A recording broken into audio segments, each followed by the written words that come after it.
Bonjour, du coup aujourd'hui je vais vous présenter étude d'un réservoir d'eau potable avec les outils AECO Autodesk. Donc pour cela tout d'abord je vais me présenter. Gladys Berthelin, je vais effectuer du coup durant mon parcours scolaire un bac pro géomètre, à la suite de ça un BTS dans le même domaine, en géomètre. Et après, j'ai changé de voie en faisant une licence management des projets des travaux et Smart City en alternance chez Eiffage Génie Civil. Et dorénavant, je suis du coup bimodeleuse chez Eiffage Génie Civil au sein du pôle CDIG, donc construction digitale et ingénierie graphique. Pour faire un petit récap de Eiffage. Eiffage a plus d'un siècle d'histoire depuis les entreprises fondatrices. Les plus gros chantiers d'infrastructure les plus connus ont été le viaduc de Millau qui a été réalisé en 2004 et le stade de Lille qui a été créé en 2012. Et dorénavant, pardon, les le prochain gros chantier que nous allons avoir, c'est la production de deux futurs réacteurs EPR2 à Penly. Eiffage est un très gros groupe et est beaucoup développé en Europe. Enfin, beaucoup est développé en Europe et en international, mais beaucoup plus en Europe qu'en international. Mais surtout, Eiffage a beaucoup de filiales qui sont implantées en France parce que nous sommes le troisième leader français du BTP. Donc voilà.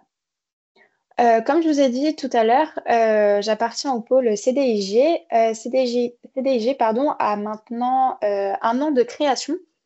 C'est un pôle qui est un groupe de 5 à 7 personnes. Et dans ce groupe, nous avons la possibilité de réaliser des maquettes numériques, donc tout ce qui est dans le BIM. Nous avons aussi la possibilité, nous faisons des réalisations virtuelles. Récemment, on s'occupe aussi de la digitalisation du chantier.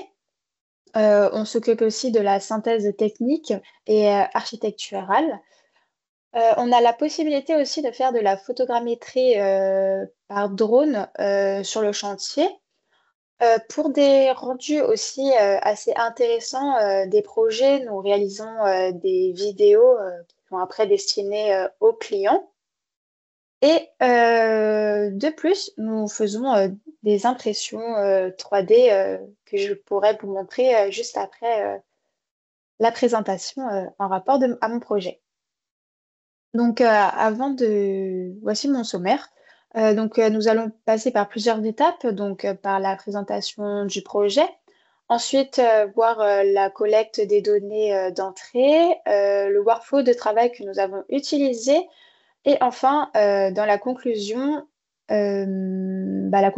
sur les outils d'Autodesk. Donc, ce qu'il faut savoir tout d'abord, c'est que nous avons des objectifs assez précis pour chaque chantier.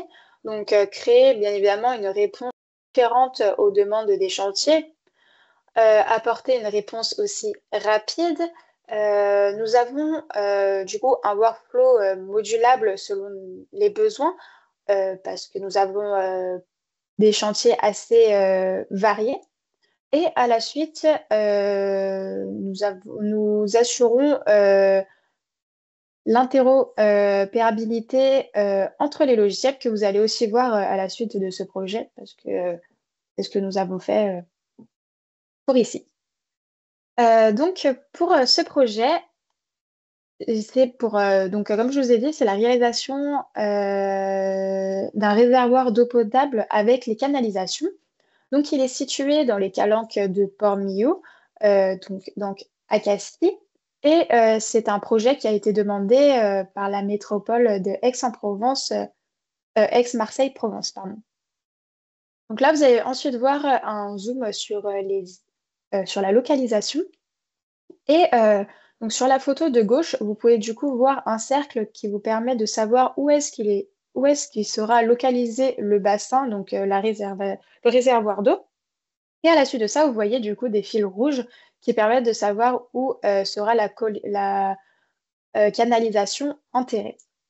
Ce qu'il faut prendre en compte, donc comme on peut voir sur l'image de droite, c'est que du coup nous sommes au bord des calanques. Vous pouvez voir donc des sacrés. Donc vous voyez où il y a le point rouge, vous pouvez voir que c'est assez rocheux et il y a pas mal de végétation. Et en fait, c'est une zone naturelle et ce qu'il faut prendre en compte, c'est donc par rapport aux rochers, de surveiller et en même temps de sécuriser les rochers afin que aucun rocher ne tombe pour arriver jusqu'aux calanques. Euh, et de plus, par rapport à la végétation, il y a du coup des animaux qui sont même dans les rochers et qui sont à protéger. Donc, nous avons eu quelques soucis de début de projet. Donc, il a été retardé par rapport à cette protection, que ce soit pour les rochers, donc sécuriser les rochers, enlever les plus gros rochers qui peuvent être un danger, mais aussi sécuriser les animaux qui, eux, sont localisés du coup dans ces fameux rochers. Donc, il y a quand même un peu de contraintes. Donc, pour commencer, pour récupérer du coup les données du terrain, donc le terrain naturel, nous avons deux possibilités. Soit télécharger les données via le lidar HD IGN, donc là, du coup, la partie de gauche. Donc là, c'est assez simple. Il suffit de localiser l'endroit où se situe le bassin. Donc là, c'est la zone qui est en verte, qui est ensuite à télécharger et à être exploitée via Recap, où nous avons du coup toute la zone et après, du coup, à cibler vraiment la zone intéressée, donc à faire un petit zoom sur notre localisation pour éviter d'avoir toutes les données en général. Alors que la deuxième solution, c'est RGE Alti. RGE Alti nous permet donc de télécharger le département entier. Donc moi, là, actuellement, c'était dans le 13e. Et en téléchargement, le département entier, on le comment dire, on l'utilise ensuite sur InfraWorks et on cible directement la zone que nous avons besoin. Donc, sachant que sur InfraWorks, nous avons la possibilité d'avoir une map, on va dire, juste au-dessus.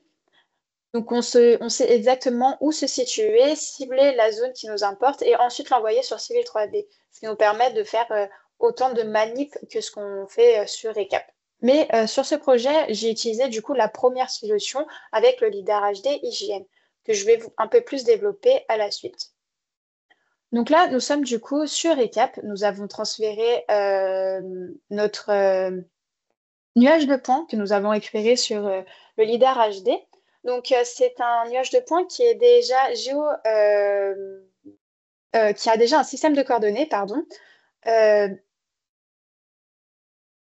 qui est du coup RGF 93 CC44, comme on peut le voir juste au-dessus. Mais surtout, ce qu'il faut savoir, c'est qu'il est déjà classifié. Donc là, nous avons du coup fait une découpe principale tout autour. Donc là, j'avais déjà assez ciblé la zone. Mais surtout, ce que vous pouvez voir du coup à votre droite, c'est qu'on sélectionne, on cible directement ce qui nous importe. Donc là, moi, c'était surtout le sol. Donc tout ce qui est végétation, j'enlève le plus possible pour ensuite pouvoir l'exploiter sur Civil 3D. Donc là, pour l'importer, j'attache du coup mon nuage de points. Donc je le sélectionne. Voilà. Qui va m'apporter du coup mon nuage de points qui a déjà le système de coordonnées. Donc là, actuellement, ça représente juste un nuage de points tout simple. Mais ce nuage de points, nous allons le créer en surface.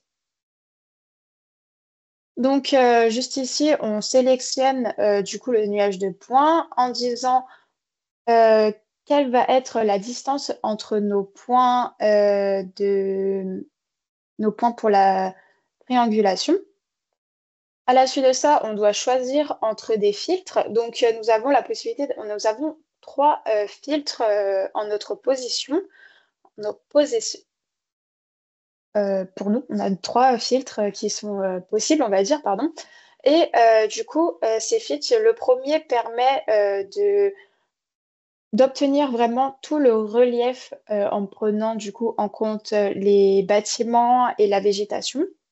Le second permet euh, d'avoir vraiment une surface plane. Et ensuite, du coup, interpolation permet d'avoir l'entre-deux. Et c'est du coup celle que nous avons choisie pour avoir un minimum de relief à prendre en compte. Et à la suite de ça, ça nous représente du coup une surface comme celle-ci, donc verte. Enfin, ça c'est nous qui l'avons choisi, mais surtout avec plein de triangles, donc la triangulation de la surface pour avoir du coup tous les reliefs représentés. Donc vous pouvez voir juste à côté, en bas à gauche, cette représentation en 3D où on peut voir justement les petits passages, les chemins qui sont sur les lieux de notre projet. Ensuite, nous avons utilisé Subassembly Composer parce que nous avons comme projet de réaliser du coup un réservoir d'eau qui doit à la fin être enterré. Donc, nous avons pour but de faire un terrassement, mais ce terrassement a quand même des contraintes par rapport au talus. Nous devons créer un talus de 1 pour 5 en partant du terrassement, le point bas, pour ensuite partir en un talus 3 pour 2, mais qui doit être situé à 1 mètre du terrain naturel. Donc le point de rencontre entre les deux talus doit être toujours situé à 1 mètre du terrain naturel. Donc nous avons dû créer ce terrassement, surtout ce talus, pardon, via ce logiciel, pardon, parce que c'est un talus qui n'était pas du tout possible de réaliser via Civil 3D avec autant de contraintes. Donc voilà. À la suite de ça, on le transfère du coup sur Civil 3D. Tout d'abord, on a du coup quelques coordonnées pour la localisation du bassin, surtout le centre du bassin, donc le réservoir d'eau, qui est représenté du coup ici en vert. Et ce que vous voyez en blanc, pardon, c'est c'est une ligne caractéristique que j'ai représentée avec une différence avec un décalé plutôt de 1 mètre du bassin réel. Euh, C'était à la demande du conducteur. Donc, après avoir fait ma ligne caractéristique, on m'importe du coup le talus que j'ai réalisé juste avant via les profils types qui sera ensuite créé réalisé par le projet 3D. Donc, projet 3D, il suffit de sélectionner le profil type ainsi que la ligne caractéristique et de plus la surface référence, donc pour savoir jusqu'où le talus doit aller, sachant que notre talus est en fonction d'un terrain. Donc là, c'est la surface TN, donc terrain naturel. Et à la suite de ça, on peut voir du coup la délimitation de comment dire, de nos limites du talus. Donc, dès que là, il va le recréer, vous allez donc voir deux lignes caractéristiques qui vont se créer en plus, dont celle qui est l'intersection entre les deux talus et la ligne caractéristique du haut du talus. Donc, la création, on recrée le projet 3D et là, du coup, vous pouvez voir deux lignes caractéristiques qui sont créées en supplément. Donc, voilà. À la suite de ça, l'étude du terrassement. Donc maintenant qu'on a eu le talus, ce qu'il faut savoir aussi par rapport à ce talus, c'est que lorsqu'on crée un talus sur Civil 3D, là, comme je vous ai dit, par exemple, c'était 1 pour 5 et 3 pour 2. Et bien, sur Civil 3D, c'est l'inverse. On aurait mis 5 pour 1 et 2 pour 3. Les valeurs sont différentes. Il y en a un commence par l'horizontale puis la verticale, alors que l'autre, c'est la verticale puis l'horizontale. Du coup, ça, c'est à savoir. Ensuite, là, du coup, vous pouvez voir la représentation du talus. Du coup, en bas à gauche, on peut voir du coup que le talus a bien été représenté. Et en plus de ça, nous avons créé le talus pour faire passer le réseau tout le long, en prolongation du bassin. Voilà. À la suite de ça, donc, on a créé notre terrassement. Ce qu'on a fait, c'est via Civil 3D, c'est publier des surfaces. Donc, ça permet d'envoyer la surface qu'on sélectionne. Donc, là, actuellement, c'est celle qui est en rouge avec le terrassement du bassin et du réseau. L'envoyer sur un cloud et du coup, ACC, donc Autodesk Construction Cloud, qui nous permet à la suite de le récupérer plus facilement sur Revit, donc qui gardera les coordonnées, le système de coordonnées, enfin la localisation sera l'original et c'est assez pratique parce qu'il n'y a aucune déformation, on ne perd aucune donnée. Donc à la suite de ça, on se décale sur Revit pour ensuite lier du coup la topographie et envoyer du coup cette ce terrain. Donc, une fois, donc là maintenant, on va parler de la modélisation du réservoir parce qu'on a fini avec notre terrain.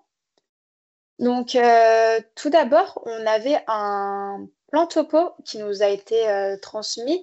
Donc, pour savoir si il avait un système de coordonnées, on l'a mis sur Civil 3D et la manière de savoir il a bien un système de coordonnées, c'est donc en bas où il y a un petit zoom où on peut voir qu'il y a bien RGF 93 CC 44, mais aussi un point indicateur, c'est que en haut vous pouvez voir géolocalisation qui est surlignée en bleu, qui permet de savoir que on a la possibilité d'amener une carte,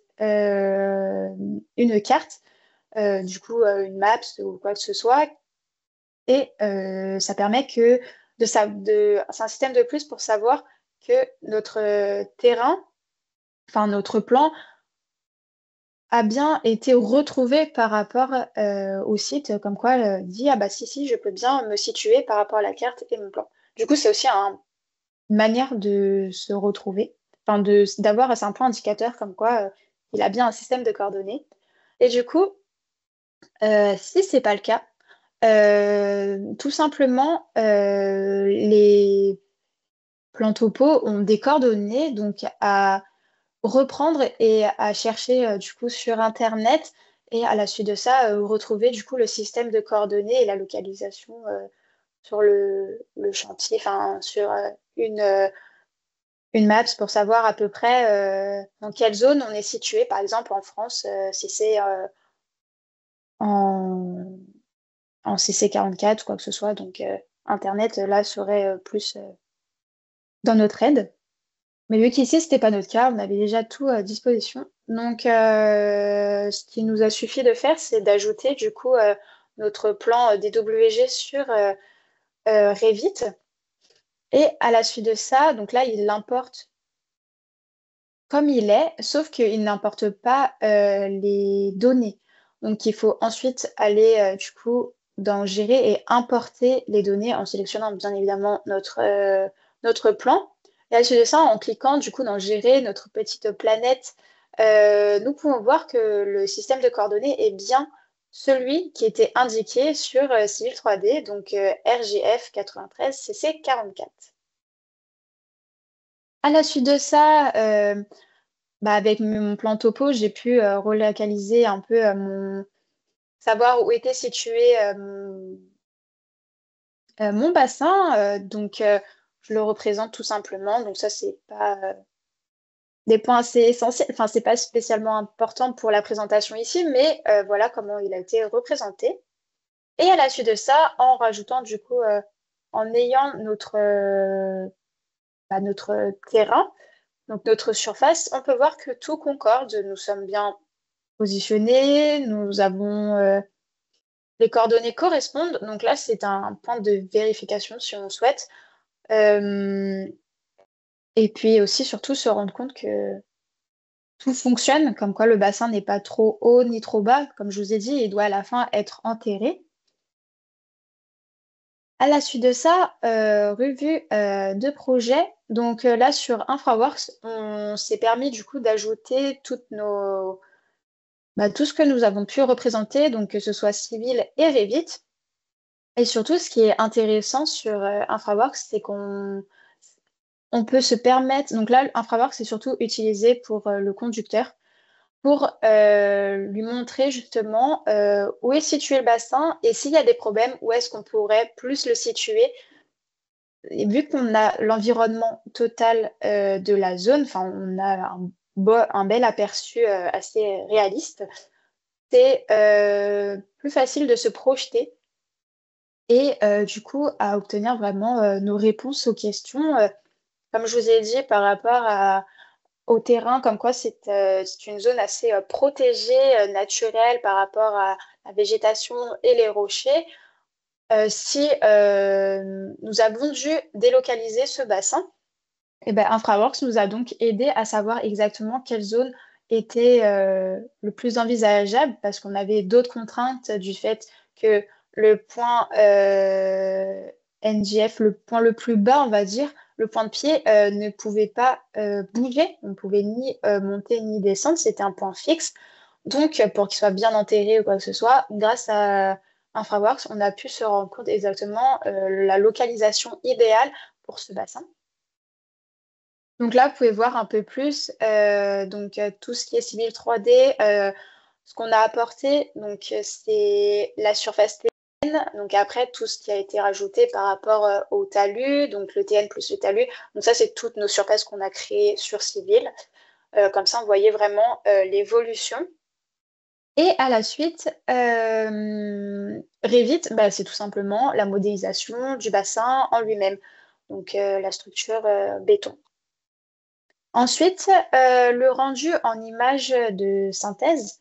Donc là, c'était sur Twinmotion. C'est un rendu qui est assez demandé pour les clients ou même que nous le faisons pour le client afin qu'il se rende compte du travail et du projet final qu'il y aura pour, euh, pour sa demande, enfin à sa demande. Donc là, en même temps, on voit un peu les phases, le déroulé de la construction de ce réservoir d'eau avec les canalisations.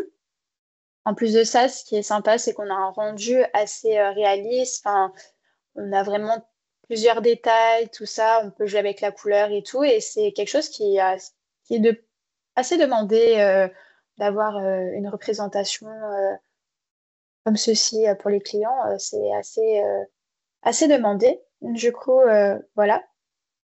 À la suite de ça, nous avons réalisé du coup une maquette physique. Donc, en retournant sur Civil 3D, en ayant du coup la surface, nous avons la possibilité de extraire le solide de la surface. Donc, pour cela, on a trois techniques. Donc, sachant que là, vous avez donc une surface avec un dénivelé. Nous avons soit la possibilité de sélectionner une profondeur. Donc, ça veut dire qu'on suit la dénivelée tout le long pour le socle. Ou sinon, en définissant une altitude, donc ça veut dire qu'on aura un socle défini, du coup plat, avec le dénivelé qui sera représenté dessus. Ou sinon, on peut choisir par rapport à une surface. Donc ça veut dire que si j'avais une deuxième surface qui était plus basse, j'aurais pu sélectionner celle du haut qui va jusqu'au bas. Et selon la surface, ça peut faire un petit, un petit, une surface changeante, on va dire. Donc voilà. Et du coup, en réalisant tout ça, on crée un STL qui sera ensuite envoyé sur le logiciel Bamboo Lab. Euh, Parce que je sais que c'est faisable sur Fusion pour ensuite découper, ajouter des éléments ou quoi que ce soit. Mais là, pour le coup, on a une imprimante 3D qui a un logiciel en plus qui permet de choisir, comme là, vous pouvez voir, de mettre différentes couleurs. Donc là, si vous pouvez voir, je vais changer de vidéo, enfin je vais mettre la slide après, c'est que tous les bords sont en vert, le terrain juste à côté est en vert, mais contrairement au terrassement, donc les talus, tout ça, il est représenté en marron. Donc ça, c'est un choix de notre part pour montrer le terrain naturel et une fois que ce sera creusé, bah, du coup, la terre qui est représentée.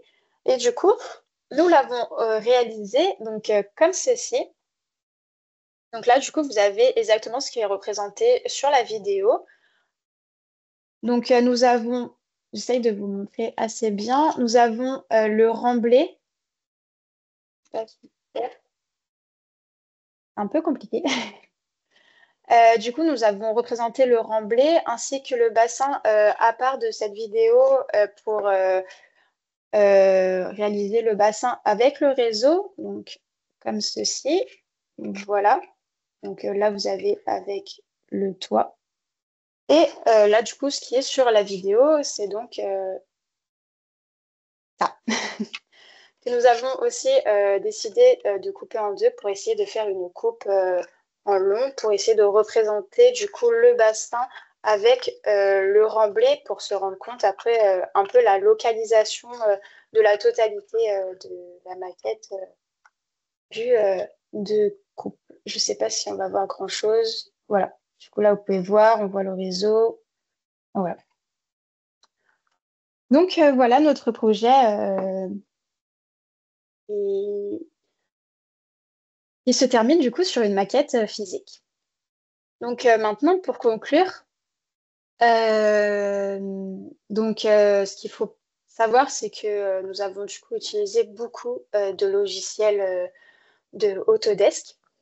Donc, ce qui nous a permis, donc c'est comme je vous avais dit au tout début, on avait en utilisant plusieurs logiciels, ça nous aide beaucoup. Enfin, plusieurs logiciels, d'avoir un lien entre les logiciels, ça nous aide beaucoup. Donc, le fait d'avoir un lien comme ACC, comme je vous ai dit tout à l'heure, en utilisant Civil 3D, de l'envoyer sur ACC et après le réutiliser sur Revit, c'est très utile pour les données. Donc, d'où le premier point, interopérabilité entre l'ensemble des outils Autodesk via ACC. Donc, ça, c'est un très bon point. C'est on va dire, un bon point central pour utiliser justement tous ces logiciels. Ensuite, on a la possibilité du coup de produire un travail rapide en adéquation avec les contraintes de la production des chantiers, donc en ajoutant des modifications, donc comme je vous ai dit par rapport, donc là par exemple par rapport à InfraWorks, on avait la possibilité de modifier en utilisant du coup pardon, en utilisant Civil 3D, Revit, on a du coup cette possibilité aussi de mettre en lien tous ces éléments. L'ensemble des outils nous permet aussi de répondre aux multiples demandes. Donc, infrastructure, bâtiment, donc là, le terrassement, le bâtiment par rapport au réservoir d'eau. Donc, c'est assez varié, donc utilisable pour tous, pour plusieurs demandes différentes. Et enfin, l'ensemble des informations sont stockées et partagées est partagé aux équipes de production, donc par Civil 3D au Build. C'est ce qu'on cherche aussi à développer. Donc, tout au début, je vous ai dit que CDIG s'occupe de plus en plus de la digitalisation des chantiers et surtout via ACC. Donc, c'est le fait stocker tous les documents et que ce soit accessible à tous sur le chantier. Du coup, via ACC et Build pour le travailler sur le chantier. Et nous avons déjà commencé à mettre ça en place sur des chantiers et ça se passe plutôt bien pour l'instant.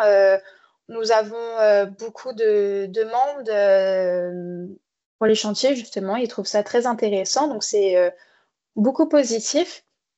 Donc, nous sommes sur une bonne lancée et on continue du coup à utiliser tous les logiciels de Autodesk, enfin la plupart des logiciels d'Autodesk. Bah, voilà, tout simplement, c'est utile pour tous, autant pour ceux qui sont sur le chantier, autant pour ceux qui sont au bureau comme nous. Donc, pour l'instant, que du positif et ça le restera encore pour un moment, je pense. Donc voilà, merci beaucoup de m'avoir écouté et au revoir.